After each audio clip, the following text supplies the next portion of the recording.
Hey everyone, update 111 is on live servers and I figured I might as well keep these update reviews going. Now a little caveat here, the content for this update isn't actually coming until next week with the Devil's Moon event on December 14th, and expect more Devil's Moon stuff next week here on the channel. On to update 111 though, and the first thing I want to mention, because it wasn't mentioned in the notes, is that the summon system has been removed from the game.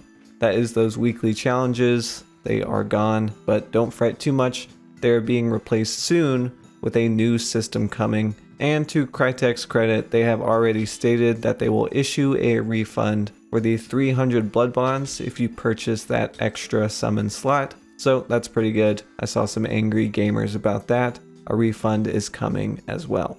Later in this video, we will talk about some bugs with this update, but first, let's get into those impressions about update 111. The first category is gunplay, and I think the biggest changes in terms of gunplay are the PAX tweaks and the adjustments to silenced weapons. The PAX now shoots a little faster when fanning, and it's a bit tighter on its hipfire spread. Does that make it the best pistol all of a sudden?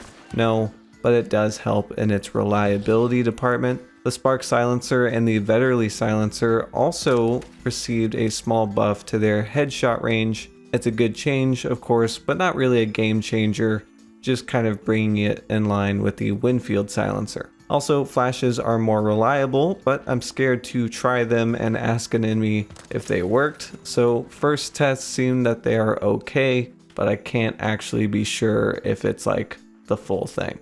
For the world changes, you can jump over sticks, which is really nice. I don't think Crytek realized how happy that would make people, but it's a good example of a small annoyance, and we will come back to that later. Stalker Beetle holes are probably great, and we will need more testing for that.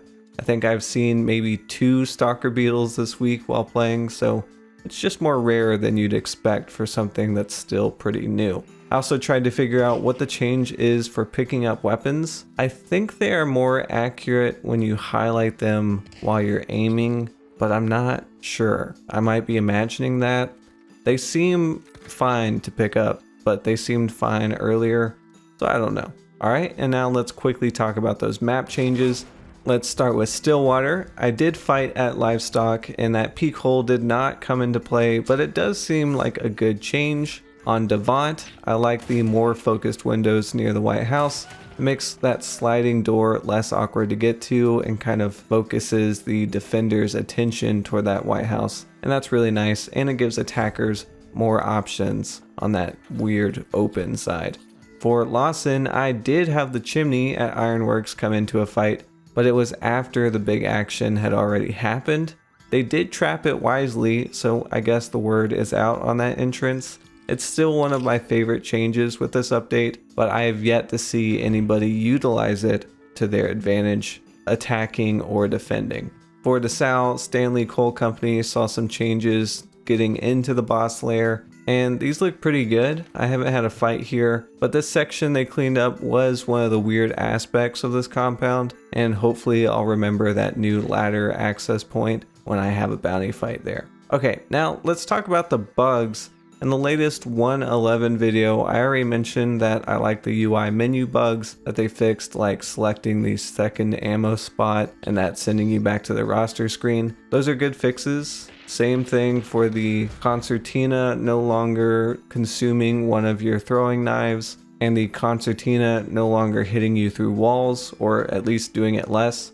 So there are some really good quality of life bug fixes in there. Most people won't notice them because they are just how the game is supposed to be, but there are some good changes. But also we have some new bugs with this update, which is kind of disappointing. So this probably starts the constructive criticism section. The central annoying bug for me at the moment is when you try to favorite a weapon, it favorites all the skins you have for that weapon. So if you're trying to favorite one particular skin, well, guess what? They're all your favorite skins. And I actually did report this bug in the Hunt Discord while it was still on test server, but unfortunately that bug made it through to live. So maybe that bug just slipped through the cracks, which is okay. I understand that happens, but it's unfortunate because this bug is so prevalent and so much of the player base uses that favorites feature, so a lot of people are going to encounter this mild frustration. Which brings us back to the stick jump thing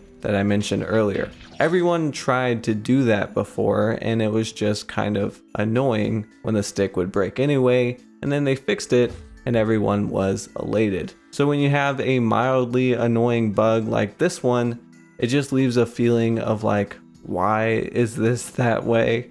And if I can be a little dramatic, a lot of mutinies and revolutions have probably started with a similar question. I've been watching a lot of old Crash Course videos. I don't know why. John Green seems like a very nice person though. Okay, so closing thoughts. There aren't any controversial changes in here, which is nice. I think the community is a little maxed out on controversy. There's no Stalker Beetle, there's no price changes, it's just some tweaks, some map changes, and some bug fixes. And by that, I mean there is Stalker Beetles, but you know, not something game changing like the Stalker Beetle. So I guess for me, the only issue I have with 111 is that it's still shipped with some bugs, and the bug that bothers me most is so obvious. I mean, there will always be bugs in new builds of the game, but it would be really awesome to just nail one update. You know, just ship it clean. Is the demand for new content higher than bug fixes? Probably, and I'm sure Crytek is on a tight schedule to get this event out the door, especially with the date already announced. Is the menu bug game breaking? No, but it is mildly annoying, and that's without the main features of the update being added yet. So we are hoping for a relatively bug-free content drop next week, but we will see how that goes. As for the other changes, I don't want the quality of life stuff to slip through the cracks. There were meaningful changes in this update, and I hope people can appreciate that before we enjoy some of the new content coming soon.